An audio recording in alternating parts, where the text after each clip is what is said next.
ఓకేనా? అడిబులా? Okay, thank you. Media మిత్రులకు అందరికీ కూడా నమస్కారం. ఇవాళ తెలంగాణ భవన్లో పార్టీ అధినేత గౌరవ మాన్య మాజీ ముఖ్యమంత్రి వర్యులు శ్రీ కేసీఆర్ గారి అధ్యక్షతన సమావేశం జరిగింది. ఇది అత్యంత ప్రాధాన్యత కలిగినటువంటి సమావేశం. ఈ సమావేశంలో సుదీర్ఘంగా చర్చించిన తర్వాత నిర్ణయించింది ఏంటంటే, రేపు 13వ తేదీ నాడు నల్లగొండ పట్టణ కేంద్రంలో ఒక భారీ బహిరంగ సభతో మరోసారి కృష్ణా జలాలకు సంబంధించినటువంటి అంశం మీద ఉద్యమానికి శ్రీకారం చుట్టడానికి పూనుకుంటున్నాం. నల్లగొండ సభ మరోసారి ఉద్యమ శంఖారావాన్ని పూరించనున్నది. ఇది కేంద్ర రాష్ట్ర ప్రభుత్వాల మీద అవసరమైన ఒత్తిడిని తీసుకొని వచ్చి తెలంగాణ ప్రజల ప్రయోజనాలు నెరవేరేటట్లుగా ఉద్యమానికి శ్రీకారం చుట్టాలని చెప్పి నిర్ణయించడం జరిగింది. వాస్తవంగా కేఆర్ఎంబీకి, కృష్ణా రివర్ బోర్డ్ మేనేజ్మెంట్కు, ఈ బోర్డుకి కృష్ణా ప్రాజెక్టులను అప్పచెప్పడం ద్వారా ఇరు రాష్ట్రాలు, ఇటు తెలంగాణ ప్రభుత్వము అటు ఆంధ్రప్రదేశ్ ప్రభుత్వము తెలంగాణ ప్రజల యొక్క జీవనాధారమైనటువంటి వాళ్ళ జీవన్మరణ సమస్య, తెలంగాణ ప్రజల జీవన్మరణ సమస్య ఇది. కృష్ణా నీళ్ళు అనేటువంటివి, మంచినీళ్ళు, సాగునీళ్ళు, ఈ జీవన్మరణ సమస్య మరోసారి తెర మీదకి వస్తుంది. శాశ్వతంగా నీటి సమస్యను పరిష్కరించి మనం కానీ, అటువైపు ఉండేటువంటి ప్రజలు కానీ ఎవరి వాటా వాళ్ళు దక్కించుకొని వాళ్ళ శక్తి మేరకు, అవసరమైన మేరకు ప్రాజెక్టులు కట్టుకొని ప్రజల అవసరాలు తీర్చాలనేటువంటి సంకల్పంతో మనం ఆనాడు తొలినాళ్ల నుంచి కూడా ఒకే వైఖరితో ఉన్నాం. కానీ వాళ్ళ దురదృష్టవశాత్తు తెలంగాణలో ఇప్పుడు ఉండేటువంటి రాష్ట్ర ప్రభుత్వం చాలా పెద్ద తప్పు చేసింది, తీరని అన్యాయం చేసింది. కనీసం కేఆర్ఎంబీ మీద మీటింగ్ పెట్టేటప్పుడు, ఢిల్లీలో మీటింగ్ జరిగేటప్పుడు చాలా యథాలాపంగా ఉండి దాని మీద అప్రమత్తంగా ఉండకుండా వారికి ఏం పట్టనట్లు ఉండి చాలా క్యాజువల్గా తీసుకున్నారు. దాని ఫలితం వల్ల రెండు రాష్ట్రాలు ఆమోదించిన కారణంగా రెండు ప్రాజెక్టులు కూడా ఇలా కేంద్ర పరిధిలోకి వెళ్ళిపోయినాయి. పోలీసు పహారాలో నీటిపారుదల, అది కూడా వాళ్ళ దయాదాక్షిణ్యాలతో నడవాల్సినటువంటి ఒక దుస్థితికి ఇలా తెలంగాణలో ఉండేటువంటి ప్రభుత్వం ప్రధాన కారణమైంది. కనీసం ఇంత పెద్ద నిర్ణయం జరిగేటప్పుడు ఎవరిని సంప్రదించకుండా, రాష్ట్రంలో ఉండేటువంటి ప్రధాన ప్రతిపక్షాన్ని సంప్రదించకుండా, ఈ రాష్ట్రంలో ఉండేటువంటి ప్రజల ప్రయోజనాల కోసం ఉండేటువంటి ఇతర రాజకీయ పార్టీలను కానీ ఎవరిని సంప్రదించకుండా, నిపుణుల్ని సంప్రదించకుండా వాళ్ళు పోయి ఆమోదం తెలిపి రావడం అనేటువంటిది ఇది రాష్ట్ర ప్రయోజనాలకు గొడ్డలి పెట్టు. శాశ్వత ప్రయోజనాల కోసం మనం రాష్ట్రాన్ని సాధించుకుంటే ఇవాళ వాళ్ళు ఈ ప్రయోజనాలని పణంగా పెట్టడం జరిగింది ఈ రాష్ట్ర ప్రభుత్వం. ఖచ్చితంగా ఈ రాష్ట్ర ప్రభుత్వం చేసినటువంటి ఘోరమైనటువంటి తప్పిదానికి రాష్ట్ర ప్రజానీకానికి క్షమాపణ చెప్పాలి. ముందు క్షమాపణ చెబుతూ ఇప్పటికైనా అఖిలపక్షాన్ని ఢిల్లీకి తీసుకొని పోవాలి. మన డిమాండ్ను కేంద్ర ప్రభుత్వం ముందు పెట్టి పటిష్టంగా వాదించి మన వాటా మనకు దక్కేటట్లుగా చర్యలు తీసుకోవాలి. అప్పటి వరకు ఈ పోరాటాన్ని మనం కొనసాగిస్తూనే ఉంటాం వివిధ రూపాలలో, వివిధ దశలలో. ఖచ్చితంగా బీఆర్ఎస్ తెలంగాణ ప్రజల్ని సమాయత్తం చేస్తుంది. తెలంగాణ ప్రజలకు ఇంటింటికి ఈ అంశాన్ని తీసుకొని పోతుంది. ఒక నల్గొండ సభతో ఆగదు ఇది. తెలంగాణ ప్రజల ప్రయోజనం నెరవేరేదాకా, కృష్ణానది నీళ్లలో న్యాయబద్ధంగా మనకు రావాల్సినటువంటి నీటి వాటా కేంద్రం తేల్చేదాకా ఈ పోరాటం అనేటువంటిది ఆగదు. మనం వాళ్ళు అడుగుతున్నటువంటిది ఏమడుగుతున్నాం? కేంద్ర ప్రభుత్వము 9 ఏళ్ళు నాంచి 9 ఏళ్ల తర్వాత ఎన్నికల ముందు మన నీటికి సంబంధించినటువంటి నీటి వాటాకు సంబంధించినటువంటి అంశాన్ని ట్రిబ్యునల్కు రెఫర్ చేసింది. ట్రిబ్యునల్కి రెఫర్ చేయమని ప్రారంభంలో అడిగితే సుప్రీంకోర్టులో కేసు విత్డ్రా చేసుకోండి, మేము రెఫర్ చేస్తామని చెప్పి ఏండ్లకేండ్లు సాగదీస్తున్నారు ఏ కారణం లేకుండా. కాబట్టి ఇవాళ మేము చేస్తున్న డిమాండు ఈ రాష్ట్ర ప్రభుత్వం అందరినీ కలుపుకొని ప్రజల ప్రయోజనాల కోసం కేంద్ర ప్రభుత్వం దగ్గర పట్టుబట్టాలి. మేము సిద్ధంగా ఉన్నాం. 6 మాసాల కాలంలోనే, ఈ రోజు నుంచి 6 మాసాల కాలంలోనే ట్రిబ్యునల్ తన తీర్పును వెలువరించేటట్లుగా చర్యలు తీసుకోవాలి. ప్రాజెక్టుల యొక్క నీటి కేటాయింపు లేదా కృష్ణానదిలో మన రాష్ట్ర కేటాయింపు జరగడానికి ఒక దశాబ్దం పడితే మనం ప్రాజెక్టులు ఎప్పుడు కట్టుకోవాలి, మనకు అవసరమైనటువంటి ప్రాజెక్టులు ఎప్పుడు నీళ్ళని సద్వినియోగం చేసుకోవాలి. కాలం గడిచే కొద్దీ జరిగేటువంటి ఎస్కలేషన్ ఏదైతే ఉంటుందో స్టీలు, సిమెంటు, లేబర్ కాంపోనెంటు ఇతరవన్నీ కూడా పెరగడం మూలంగా ప్రాజెక్టుల యొక్క భారం తడిసి మోపడంత అవుతుంది. అది ప్రజలకు అత్యంత భారం అవుతుంది. కాబట్టి ట్రిబ్యునల్ యొక్క టైం ఫ్రేమ్ అనేటువంటిది 6 మాసాల్లో ఖచ్చితంగా జరగాలి అనేటువంటిది మేము డిమాండ్ చేస్తూ ఉన్నాం. ఆ డిమాండ్ సాధించే వరకు తప్పకుండా మనం అందరం కలిసిపోవాల్సి ఉంటుంది. ఇలా దీని పర్యవసానం ఏంది? మీరు అనాలోచితంగా చేసినటువంటి ఈ తప్పిదానికి, ఘోరమైనటువంటి అన్యాయానికి ఇవాళ తెలంగాణకు అవసరమైనటువంటి మంచినీళ్ళని తీసుకోవాలన్నా, తెలంగాణకు అవసరమైనప్పుడు కరెంటును ఉత్పత్తి చేసుకోవాలన్నా మన హైడల్ ప్రాజెక్ట్స్ 2 కూడా శ్రీశైలం మీద, నాగార్జున సాగర్ మీద ఉన్నాయి. మనకు అవసరమైనప్పుడు మన కరెంటు మనం ఉత్పత్తి చేసుకుందామంటే కూడా ఇవాళ కేఆర్ఎంబీ యొక్క పర్మిషన్ తీసుకోవాలి, వాళ్ళ దాక్షిణ్యాల మీద ఆధారపడాలి. సాగునీళ్ళని తీసుకోవాలన్నా వాళ్ళ దాక్షిణ్యాల మీద ఆధారపడాలి. అందుకే నీటి వాటా తేలే వరకు, 2 రాష్ట్రాల నీటి వాటా తేలే వరకు కేఆర్ఎంబీ పరిధిలో ఈ ప్రాజెక్టులను పెట్టవద్దు అని చెప్పి ఆపుతూ వచ్చినాం మనం. కేసీఆర్ పరిపాలన, కేసీఆర్ ముందు చూపుతో, ఆయన వ్యూహంతో కేంద్ర ప్రభుత్వం ఒత్తిడి తెచ్చినా, వాళ్ళు బ్లాక్మెయిల్ చేసే ప్రయత్నం చేసినా ససేమిరా అని ఒక్కనాడు కూడా అంగీకరించలే, పెండింగ్లో పెట్టినారు. మీరు వచ్చిన పుణ్యానికి 2 నెలలకే మీ పరిపాలన యొక్క పాపం ఇలా కృష్ణానది నీళ్ళని కృష్ణార్పణం చేసేసినారు. ఎవరి ప్రయోజనం నెరవేరుతుంది? దీని నుంచి ఇంత అనాలోచితంగా ఎట్లుంటారు? ఎంత దుర్మార్గమైనటువంటిది ఇది. కాబట్టి రేపటికైనా 6 మాసాల లోపల మన నీటి కేటాయింపులు, మన హక్కు, సమానమైనటువంటి సమభాగమైనటువంటి హక్కును మనం డిమాండ్ చేస్తూ ఉన్నాం. తెలంగాణ నుంచి మన హక్కు మనకు తెలియ వరకు ఈ ఒత్తిడి, ఈ పోరాటం కొనసాగాల్సిందే. ఒకవైపు ప్రభుత్వం నిజంగానే మెడకేసుకొని బాధ్యత తీసుకొని సాధించడానికి ముందుకు పోతే, బాధ్యత గల ప్రతిపక్షంగా ఈ ప్రజల హక్కుని పరిరక్షించడం కోసం మేము ఎల్లప్పుడూ సిద్ధమే. కానీ ప్రజాక్షేత్రంలో పోరాటాన్ని మాత్రం వదిలేది లేదు. ఖచ్చితంగా ఈ పోరాటాన్ని ముందుకు తీసుకొని పోతాం. మీరు చేసినటువంటి తప్పిదానికి నేను ఇంతకుముందు చెప్పినట్లు ఖచ్చితంగా మీరు క్షమాపణ చెప్పవలసిందే రాష్ట్ర ప్రజానికానికి. చిన్న చిన్న తప్పు కాదండి ఇది. తెలంగాణ ఉద్యమం పుట్టిందే అలా కేసీఆర్ శ్రీకారం చుట్టిందే, తెలంగాణ స్వరాష్ట్ర పాలన కోసం ఉద్యమాన్ని ప్రారంభించిందే నీళ్ల కోసం. ప్రధానమైనటువంటి అంశం నీళ్లు. లక్షలకు లక్షల మంది రైతాంగం బతుకుదెరువు లేక వలసలు పోయి వ్యవసాయము, గ్రామీణ జీవనం చిత్రమైనటువంటి పరిస్థితి. అలా కరెంటు బాధలు, మంచినీటి బాధలు, వ్యవసాయ బాధలు, బోర్లు ఎండిపోయినటువంటి బోర్లు, కాలిపోయేటువంటి మోటార్లతో తెలంగాణ దుఃఖమయమైనటువంటి స్థితిలోంచే కదా తెలంగాణ ఉద్యమం పుట్టింది. రైతాంగానికి ఒక భరోసానిచ్చి, కరెంట్ ఇచ్చి, నీళ్ళు ఇచ్చి, పెట్టుబడులు ఇచ్చి, చిన్న చిన్న ప్రాజెక్టులను కంప్లీట్ చేసుకొని, పెండింగ్ ప్రాజెక్టులను కంప్లీట్ చేసుకొని, మిషన్ కాకతీయ చేపట్టి భారీ ప్రాజెక్టులకు రూపకల్పన చేసుకొని ఇంత దూరం ప్రయాణం చేసుకొని వచ్చినాక 2 నెలలకే ఈ నీళ్ళని తీసుకుని ఈ హక్కు, తెలంగాణ ప్రజల హక్కును కాల రాసేటువంటి విధంగా ఈ రాష్ట్ర ప్రభుత్వం ప్రవర్తించినటువంటి తీరు చాలా చాలా అభ్యంతరకరం.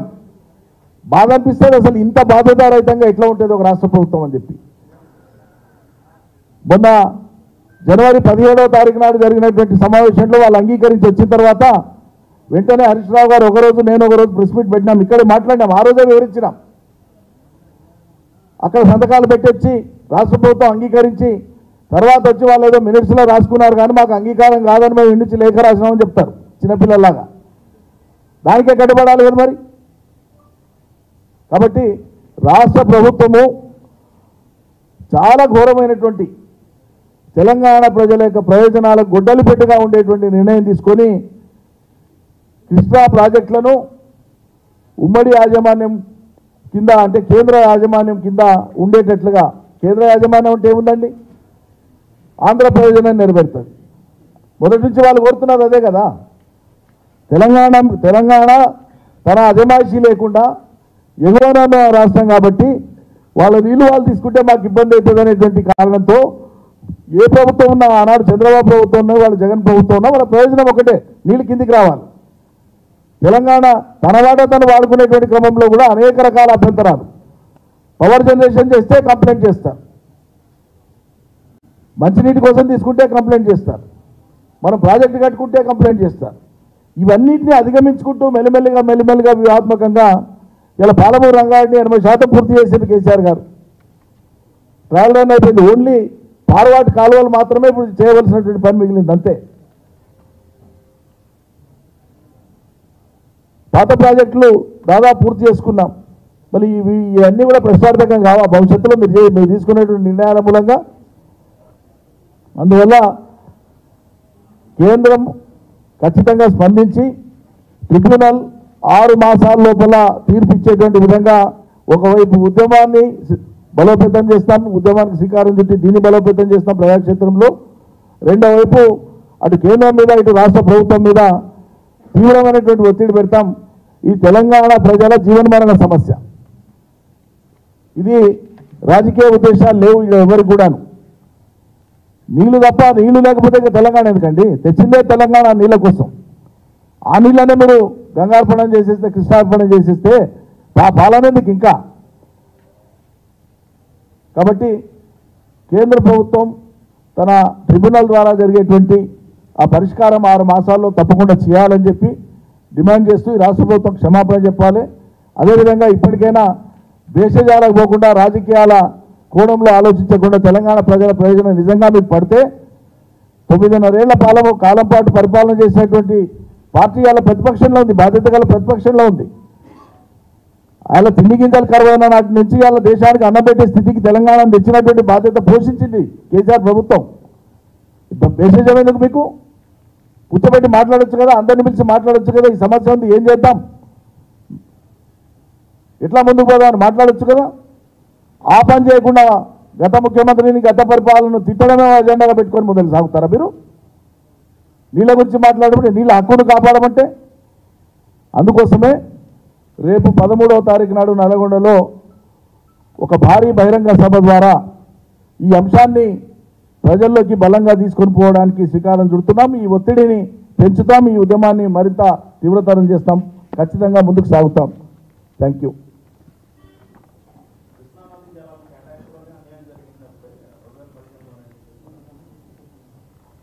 అది కేటాయింపు కాదండి, that was a temporary arrangement.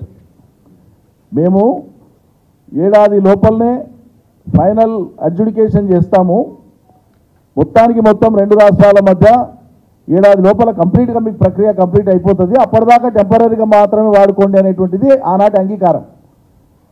దానికి మేము కట్టుబడి అదే శాశ్వతం అంటే మరి అలా కృష్ణానదిలో 50% ఎందుకు కొడతాం? ట్రిబ్యునల్ యొక్క ఆవశ్యకత ఎందుకుంది? సుప్రీంకోర్టులో ఎందుకు కేసు వేసినాం మేము?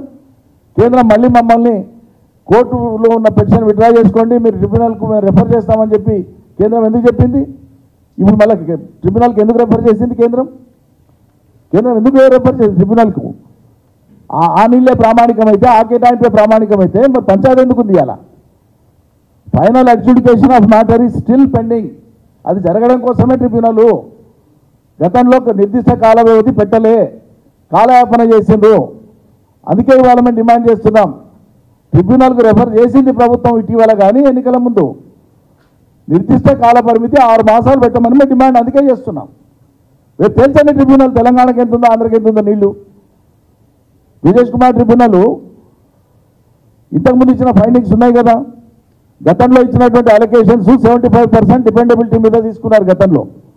తర్వాత కాలంలో దాన్ని 65% డిపెండబిలిటీకి విజేష్ కుమార్ ట్రిబ్యునల్ తీసుకుంది. ఆ లెక్కన తీసుకున్నప్పుడు కృష్ణానది నీళ్లలో గతంలో నిర్దేశించిన 811 కంటే ఇలా 1080 టీఎంసీల నీళ్లు వస్తాయి. ఆ 1080 టీఎంసీల నీళ్లు తెలంగాణ ఆంధ్ర మధ్యలో పంపకం జరిగితే 540 టీఎంసీల నీళ్లు తెలంగాణకు వస్తాయి. That is our argument. ఈ ఆర్గ్యుమెంట్ తెలంగాణ ప్రజల కోసం బలంగా చేయడానికి పూనుకోమని రాష్ట్ర ప్రభుత్వానికి చెప్తున్నాం. ఓ పటిష్టమైన వాదనకు సిద్ధపడాలి.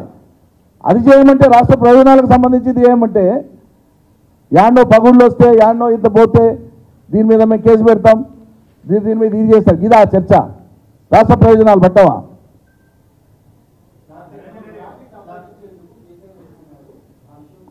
చెప్పాను కదండి ఇప్పుడే.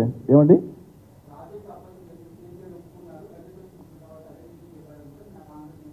His statement and whatever he has said, it is an absurdity. I dare say it is an absurdity. That is what I am saying. I am also ex-minister of the state. I am equally responsible for the people. It doesn't mean that the union minister, whatever he says, that is binding on us. He has bluffed. He has spoken off the record. It's not as per the record. వినండి నేను చెప్పేది. You have raised on what is on record? His statement is on record. His statement is not born out of the records. A minister who speaks, అది రికార్డుల మేరకు ఉండాలి. ఆయన అన్నదేంటి? మీరు చెప్పే ప్రకారంగా, మీ ప్రశ్న ప్రకారంగా గతంలో కేసీఆర్ ప్రభుత్వమే అంగీకరించింది దీనికని కదా మీరు అంటున్నారు. ఆయన అన్నాడని శుద్ధాబద్ధమని నేను అంటున్నా. ఒకవేళ అదే నిజమైతే మరి ఆనాడు ఆ ప్రభుత్వం ఒప్పుకుంటే మొన్న 17 జనవరి నాడు కేంద్ర ప్రభుత్వం ఎందుకు మీటింగ్ పెట్టింది? Simple logic. 17 జనవరి నాడు మీటింగ్ పెట్టింది. This meeting is in continuation of the earlier meetings that the government of India has already held. ఈ మీటింగ్లో 17-1 మీటింగ్లోనే వాళ్ళు చెప్పినా నేను ఇంతకుముందు చదివి వినిపించిన మీడియా సమావేశంలో, ఇంతకుముందు ఏది 17 తర్వాత జరిగిన మీడియా మిత్రుల సమావేశంలో నేను చదివి వినిపించిన. Both the states at the engineering chief level and KRMB will discuss and finalize the protocols of handing over the Nagarjuna Sagar Dam and Srisailam Dam and all 5 prioritized components. ఇది చెప్పి next దాంట్లో both the states will hand over 15 prioritized components outlets of Nagarjuna Sagar project and Srisailam project to KRMB within 1 month time. ఇది 17-1 నాడు ఇది రెండు రాష్ట్రాల వాళ్ళు ఆమోదించారు అని చెప్పి 17-1 నాడు minutes of government of India. Let the union minister show where in KCR government has agreed. Let him show such record. తర్వాత ఇది మొన్న 1 ఫిబ్రవరికి దీంట్లో వీళ్ళిద్దరు కూడా అంగీకరించిన తర్వాత ఏం జరుగుతుంది అనేటువంటిది.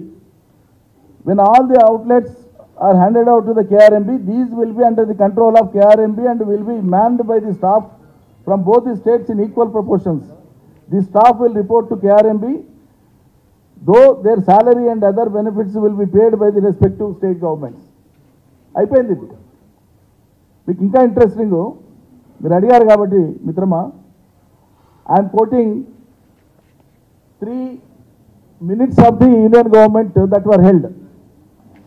కేంద్ర ప్రభుత్వం యొక్క నేను ఇంతకుముందు చెప్పిన 17-1 కాక 17-1 జనవరి 1 ఫిబ్రవరి మీటింగ్స్ కాక లెటర్స్ కాక గతంలో కేంద్ర ప్రభుత్వం నిర్వహించినటువంటి 3 మీటింగ్లకు సంబంధించినటువంటి మినిట్స్ మీ ముందు పెడుతున్నా.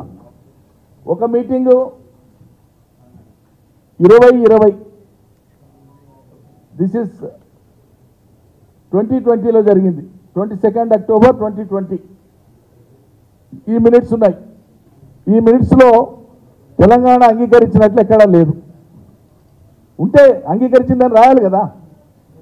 తర్వాత 2022 మీటింగ్, ఈ 2022 మీటింగ్లో minutes of government of India Jal Shakti వాళ్ళది. దీంట్లో ఎంత క్లియర్గా చెప్తారంటే ఇది 27 మే 2022, ఇది 27 మే 2022.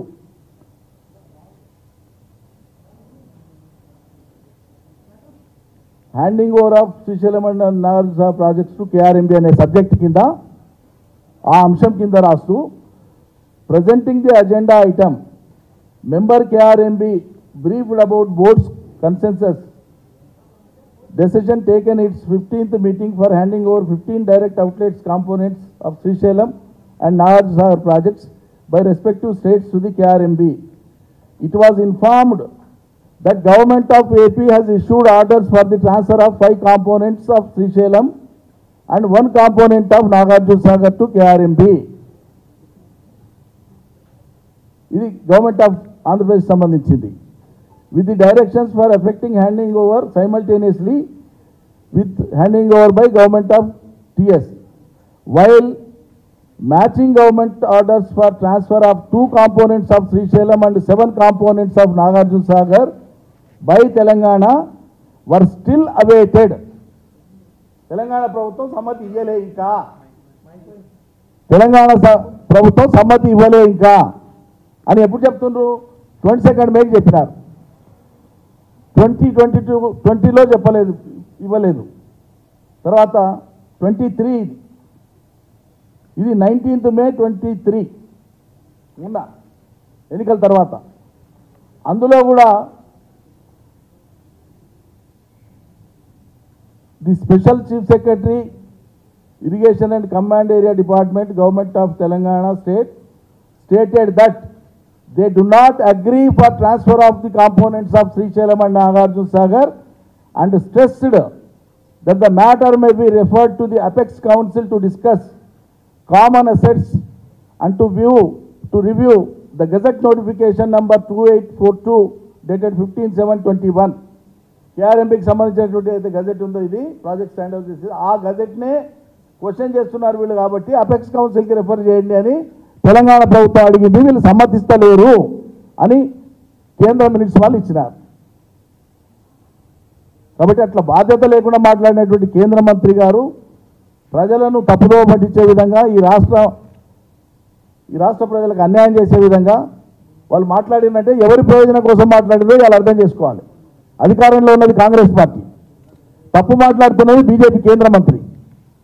ఎవరి ప్రయోజనం నెరవేరడానికి మాట్లాడుతున్నారు వాళ్ళు? మా మీద నింద వేసి ప్రజలకు అపోహ కల్పించడానికి మాట్లాడుతున్నట్టే ఇక్కడున్న రాష్ట్ర ప్రభుత్వానికి మేలు చేయాలని కదా వాళ్ళ తలంపు కదా. అందువల్ల ఒప్పుకున్నామని ఇదేం ప్రైవేట్ అంగీకారం అనండి నాకు అర్థం కాదు. 2 రాష్ట్ర ప్రభుత్వాలు కేంద్ర ప్రభుత్వం ప్రతిదానికి రికార్డు ఉంటుంది, మినిట్స్ ఉంటాయి, వర్డ్ టు వర్డ్ రికార్డ్ అవుతుంది, రికార్డ్ అవుతుంది. ఆ రికార్డ్స్ మేము ప్రొడ్యూస్ చేస్తున్నాం. కాబట్టి మసిపూసి మారేడుగా ఎవరు చేయలేరు. అసలు నీళ్ళ దగ్గర కాంప్రమైజ్ కేసీఆర్ అవుతాడని నాకు అర్థం కాదు. తెలంగాణ ప్రయోజనాల విషయంలో ఎన్నడూ అయిందా? ఎంత నిమిషం ఫ్రాక్షన్ ఆఫ్ సెకండ్ ఎక్కడ తెలంగాణకు ఏడ గాయమవుతుందో ఏడ ఇబ్బంది అవుతుందో అని ముందు చూపుతోన పసిగట్టి అవతల వ్యూహాలను పసిగట్టి వ్యూహానికి ప్రతి వ్యూహం అల్లుకొని కాపాడుకుంటూ వచ్చింది ఇవాళ రాష్ట్ర ప్రయోజనాలని. మీరు అలాగన ఎండిపాలెంలో పెట్టి దానం చేసేసినారు, సంతపండి చేసేసినారు. ప్రజలకు అర్థమవుతుంది కదా రేపు చర్చ జరిగే కొద్దీ. Thank you.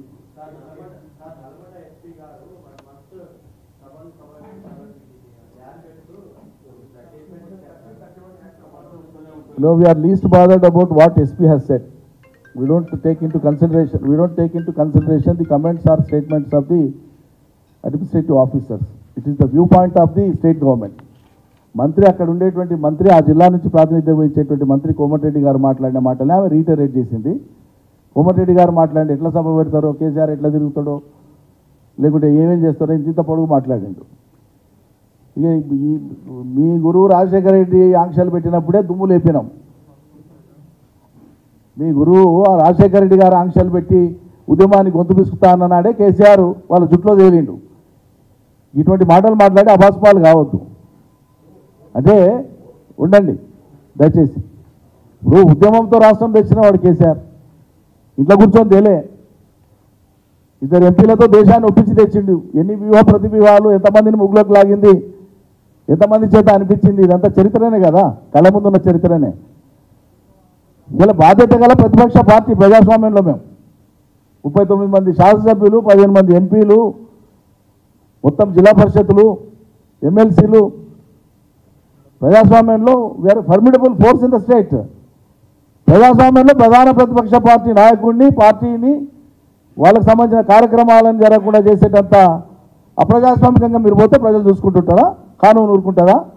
ఒక నిమిషంలో కోర్టు పోయి రిలీఫ్ తీసుకొని వస్తాం, మీ ముఖాన్ని అలాగే చేసేస్తాం. At any cost we will hold the public meeting in Nalgonda on 13th. Come what may.